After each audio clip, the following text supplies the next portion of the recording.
everybody. I hope you're well out there today. I thought I would I'm running a little late today, so I'm sorry about that. I had some stuff that had to go on the courier early. So I'm just going to do a little design today for Valentine's. I've been out in the garden and I've picked some cornice, some dogwood, and so I thought I would use the dogwood to actually make the frame for what we're going to do for our Valentine. And this one here is going to be environmentally friendly. It's not using floral foam. We're going to make a mechanic. So I'll show you how to make that. So good morning everyone. It's lovely to see you. So what I've got here is I've got some dogwood, the cornice, but you can use any stick for this. Something that's very soft and pliable. I've taken all the leaves off the dogwood, so I found some other ones that were bent. I always look for a line. I wanted something that was quite pliable to do this with. You can use Medolino sticks or other soft canes as well, but today we're just going to use it. So I need my main stick here. I've also got some paper coated wire here, and I'm using the chocolate. I want it to kind of disappear into the design. I don't want to see the colour. So now all I'm going to do is I'm going to cut myself a couple of pieces just to have them ready for while I'm doing this. I cut some of the paper covered wire and get that ready. I've also got some test tubes here that we're going to cover, some U glue dashes which are like a sticky dot, and I've got my flowers and a few other bits and bobs. So anyway, get your main leader, and then we're going to think about making a heart shape, and I'm going to use this as my main stem. So I'm going to tie that onto my branch. So I'm coming with a soft end tip first, and when you're tying, go around twice and then twist the wire. Now what I tend to do is I always leave a little bit of the wire, because as the fresh stems shrink down, it'll shrink into the frame. So you need to be able to have a little bit there that you can twist and tighten it back up again. So I've got one that I've tied like that, and then what we're going to do is bring it down into the heart shape like so. If you can see what I'm doing there. So now I'm going to do another one on the other side. Do another one on this side, roughly about the same length, again tying it around. You can cross the wires if you want to, but I'm just going to do it like this. You can also make this quite decorative if you want to in the centre, but that's another workshop altogether. So twisting the paper covered wire, and this is the Oasis bind wire, and it's a really good soft wire to be able to use. So I've got my two little antlers coming out. Then I'm going to bring them down and I'm going to tie them into my heart shape, popping it up a little bit, giving it some elevation. So now I've got it like that. Going to tie that on now, and then I'm going to secure that at the bottom, and I'm going to wrap the two together. Just tie them around. So I hope you're all well out there today. I thought I'd just do a little workshop this morning on how to make a simple Valentine with whatever you can find. So anything that's pliable that you can use this with. Now they're going to turn, and that's fine for what we're doing, because I will show you how we're going to brace them. So now I've got my little heart wand, and that's just with some twigs out of the garden. But I want to make it a little bit more third dimension. So what I'm going to do now is stretch that out a little bit, and I'm going to take some braces over the top. So I'm going to anchor some different pieces. Oh, where's more paper coated wire? So I'm just going to anchor some more pieces and make the frame a little bit stronger. So I just pop this here, but this time I'm going to go under. I'm going to cross it over. So I'm going to go under, cross it over, and go between the gap and twist again. This way they will not slip. So you do like a little cross in between the gaps. Bring another one, and I'm going to come completely over, keeping it within that heart shape. This will just support it. Go in between the gaps, twist it over, in between the gap to stop it slipping. And coming around like so. Cutting it, laying it always, when you cut them, lay the cut over. So when you're doing it, always lay where you've cut and got the little twist, lay it around where you've been tying it. It looks nice and tidy, and for competition work it looks a nice finish. And if you're going to do this for a gift for somebody, it always looks nice and tidy. Keep it flush to the shape. Now I'm going to use this other piece and come the opposite way, and I'm going to thread it underneath, and it will support itself. So it's a really good way of doing this. So I thought I'd just have a bit of a play this morning, doing a little bit of a Valentine, something that you can make at home, that you can just do with whatever you can find. Cut it, lay it over, cut it flush on an angle, do the same, and see how I'm crossing them over and you're really bracing it, it's really going to hold it firm. So I've had quite a busy morning. I've got my husband home at the moment, so sort of you get a little bit out of sync, don't you? But it's lovely having him around. He's only home till, I think, goes back to work on Monday, so it's been nice having him around doing all sorts of little jobs around the place and recovering, so it's been quite nice. So again, just keep working. Just keep building it up. Going to do some more, but I don't want it to be flat, so I want to give it some depth. So now I'm going to get some that have got some little side shoots that are shooting out on different angles, so they're sort of pointing out. So again, we'll brace these again.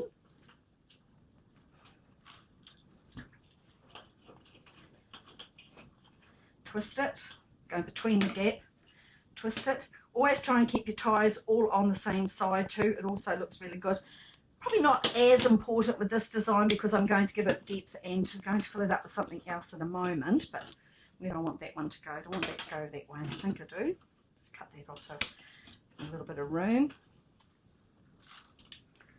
Tying it. I was going to have this pre-done, and then I thought people have been messaging me saying we really like it when you show us right from the start, because then it means we can have a go ourselves. So that's why I decided not to have this pre-made. So you can see me slowly building it up. But see how it's still very flat. There's no depth to it. We need to give it some depth. So by building it up with sticks, so we're going to do one on one side, and now we're going to come onto the other side and do another one on the other side, giving it a little bit more depth this way. Tie that one on through there. Twisting it through. Popping that in there. That around. Wire. So I've been really busy with the fruit. We've got a lot of fruit on the trees at the moment, so I've been making plum jam and tomato relish, and this afternoon it's going to be plum sauce day, so I'm going to make a whole lot of plum sauce. So keeping myself out of mischief with all our fruit trees that are fruiting, which is lovely. So now I've got mainly on this side, so a little bit more on this side here. Now one of these I wanted to keep. I wanted to show you another concept, so let's put that on that side. Bringing this one over.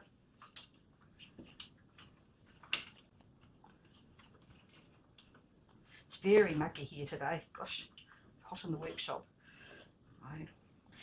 People have also been asking me, Francine, what is the story about this online workshop, this online club? I was been getting asked about floral art and joining a floral art group. Some people can't make the meetings but really want to be involved. So I've started up this little online floral art group through the Floral Art Society of New Zealand. So it is a club. Then we are affiliated to FAS, or going to be affiliated to FAS. And it's just a way of coming together and being involved in the Floral Art Society and involved in floral art. So that's what that's about. And also some people, just because of the COVID thing, aren't allowed to go to clubs because of different rules that the venues have. So I'm trying to open it up so everyone can still do their flowers. So now what I've got here is I've got this one sticking out the side, which is not what I want. Really starting to get a bit of depth now, but I want to add a bit more. So I'm using here some Mullumbeckia, and I really love the Mullumbeckia. So I'm going to pop this into the design, cut it to the length I want, cut some pieces. I love Mullumbeckia. Cut it to the length I want. I'm going to feed it in between the branches now, tucking it in. This is going to give me a really interesting texture pattern. It's going to give me volume for where I want the volume. So I'm going to put a bit in through here. Just to see how it's looking a bit messy at the moment. I remember someone saying, a designer saying once, you always have to go through a messy stage before you get to the good bit. So I'm sticking with that story. So here we go. So again, going to tie this on and tie it into place. And I'm going to try and get just a little bit more control by paper coating and wiring it within that frame. I want it to stay in the frame to keep to the shape of the heart. So we just tie a little bit in through here. I could bind over the whole design by using a bullion wire, but I really don't want to use anything that is not, I want to use more like the paper coated wires and the natural plant materials to be able to make this grid, or make this, this structure. So that's what I'm doing here. Take a little bit more over. So anything that you've got, you could do this with. If you can't get Mullumbeckia, anything you can find. You can use sisal fibres, shredded typha, anything that you've got that's natural prunings, and even rose prunings, other prunings that you've got. So now I'm going to again come up to the top here, fold this over. I love the Mullenbeek. I can do all this sort of thing with. Bring this over, tie it on,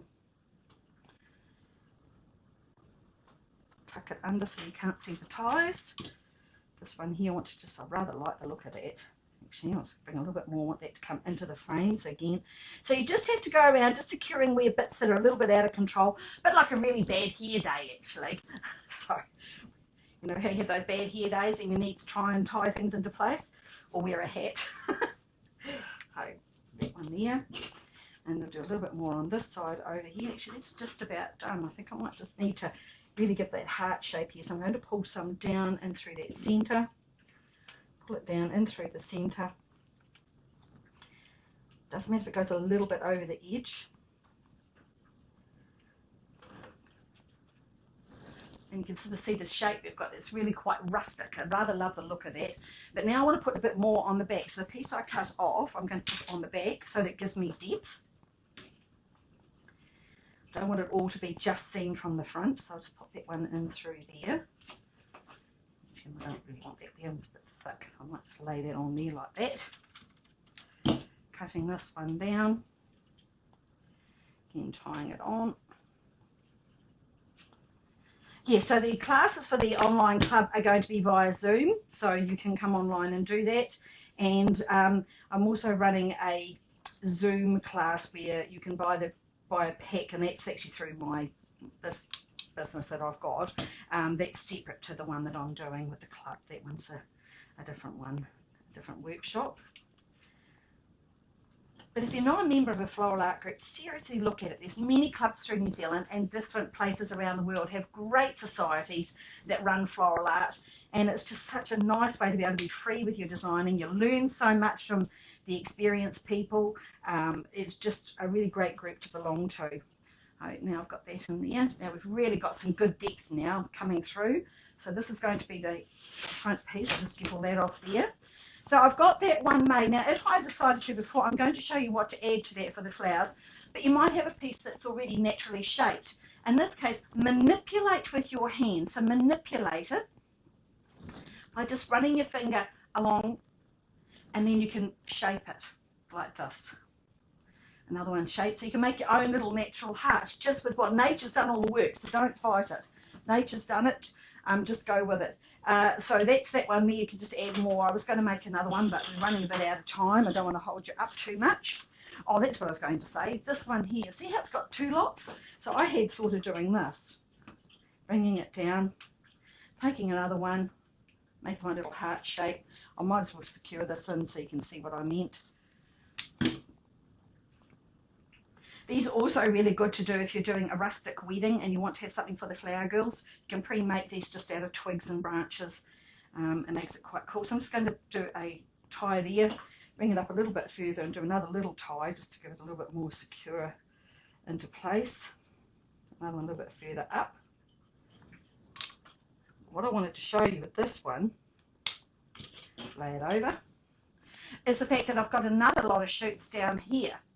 So then we can make like a double heart. So we can bring another one down through here and make another little heart just by manipulating it with your fingers.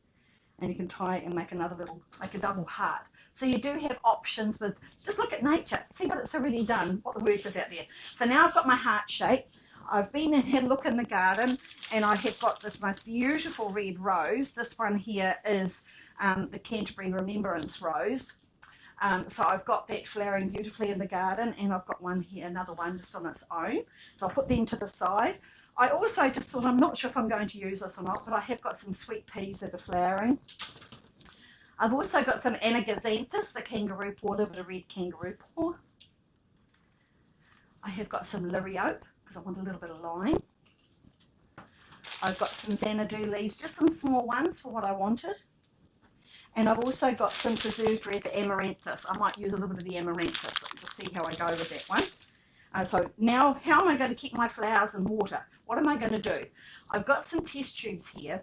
I'm not sure I like that one. That's a plastic one. So if you've got plastic and you think, oh, I don't want a big plastic tube showing, you can cover that with leaves or lichen or moss. You can do that. But I've got some other ones here, some glass ones. So I'm going to use those. what I'm going to do here is I'm going to get some of my sticky dots. Going to wrap that around my tube. This is just to make sure it's really going to hold where I want it to hold. Wrap it around twice. Going to get some of my paper coated wire. You don't need to use the glue dots, but I prefer to do it for what I'm going to be doing with this design. Wrap it around over the top of the glue dash. So wrapping the wire around, so I come in from underneath, go around over the top of the dash, and then I twist it. So now you can't see the dash, but it holds it on there. Always do a double tie. The reason being that if you only do one, the tube is going to twist and it's not going to be any good. Work out where you'd like to put your flower. I think I'm going to put mine about here. I want it to be sort of into the design. Take your wires in between the stems of the main structure that you built at the beginning. That's why we use those stronger stems right at the beginning. It's going to hold this all into place. It is a little bit tricky with my eyes to be able to see where I've put the wire because the Millenbecky is the same colour. So now I'm just going to twist that round. Do 2 twists and then take the other wire from the top one. Do the same thing and twist. Now I've got my little water filler. Oh, there it is. I've got my tube there. I'll just bring that in so you can see the tube is tied into place. You may choose to do 2, so I might do another one. This one I'll show you without the U-glue dash. It does slip. The way to get around it is to go around twice, really firmly. Now, I prefer to twist the tube around twice like that. That's really tight on there. If you twist the wire, I don't think it gets as tight a grip, so I like to do it around there and twist the tube, and that's really, really firm. I can feel the tension on there, a lot of tension. So now I'm going to give it a friend. I'm going to tuck another one down and below here. Put that one in there. But you may choose just to do 1 rose, but I'm going to do the 2. I need some room for some foliage as well. And then I thought to myself, well, how am I going to display this? Yes, if you want to do it where it is laying down flat, you don't want to lose the water. So the way around that is to get some sphagnum moss and soak some sphagnum moss, put it down inside the tube so it's got a good bit of water in it, but it's really wet, but it's not going to leak the water out of the container. Pack that into the tube, and then the flower can sit into that and the foliage, and it will be fine. But I've got a little stand that I'll show you in a minute. So what I've done here is I've just got a timber round, but you can find anything that you've got. I've drilled a hole in there the same diameter as the stem. Now it might be a bit tall so you won't see it, so I'm going to have to cut it down a bit. I'll put that into there like so. Now it's going to stand on its own like this. I'll put it like that so you can see it. So now all I do is I find my little water container, which I have around here. I hope it's got enough water in it. Oh, it might not have enough, but that's okay. Just I have my little water containers. So you fill this up with water. It's actually out of water, but that's okay. So you'd fill those up with water. And then I'm going to get my foliage. Always put my foliage first. Don't put your foliage where it's going to take your eye away. We want to bring it so that your eye is going to go back into the design, so turn it so that it goes this way. The foliage is great because it acts like a mechanic and will hold it into place. Give it a friend, so tuck another one up a little bit higher. Put this one up in here, like so. It's a little friend like that. So now we've got our 2 leaves. I'll bring that down so you can see, like so. And then we're just going to pop our flowers in. I'll turn it around so I can just make sure I'm happy with the way these are going to go in. Put one in through here, like that. Seems a shame to cut this, but I'm going to. Take another little one down and a little bit lower. The foliage coming through. Tuck a little bit in behind there. And then I just like to put in a couple of buds. Give it a buddy. A couple little buds in there. That looks pretty like that. And then I want to put in a little bit of the lirio. I'll just turn that around so you can see. I've got the roses in through there. Aren't they just gorgeous? And I'm going to just want a little bit of line to come through, so I'm just going to put in a little bit of the lirio.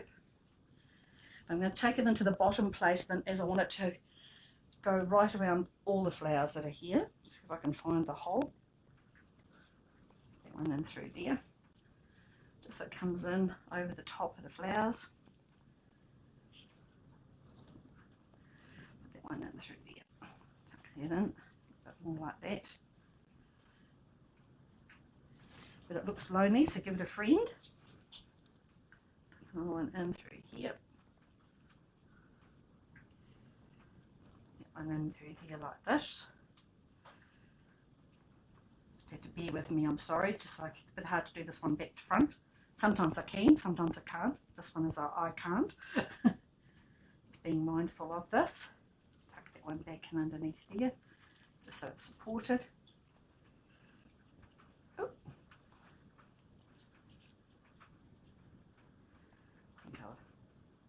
Doesn't want to play game. That's okay. You'll get the idea. Just might put another little bud in here. Still I think another little bud just in there. Like that. That's better. And then I'm just going to put in a little bit of amaranthus. I'm not going to use sweet pea. I might use it for something else. Always remember, sometimes less is more, and you think, oh, I'll put more in, but then it ends up overtaking the design, and we don't really want to do that. I want to make this like a really special little rustic gift to someone who's really special, even just for a friend. They're always special anyway, so. And I want to just cut this one here down a little bit. Put that one over. Just a weeny bit there. That's better. And then you end up with a really pretty Valentine's gift. So that's showing that to you there. Just something that you can make for someone from the garden. If you haven't got roses, you can use red dahlias. You can use anything you've got. I'll take a proper photo of this one a little bit later on. So I hope you enjoyed that little demo this morning. It's lovely to see you all, and have a wonderful day.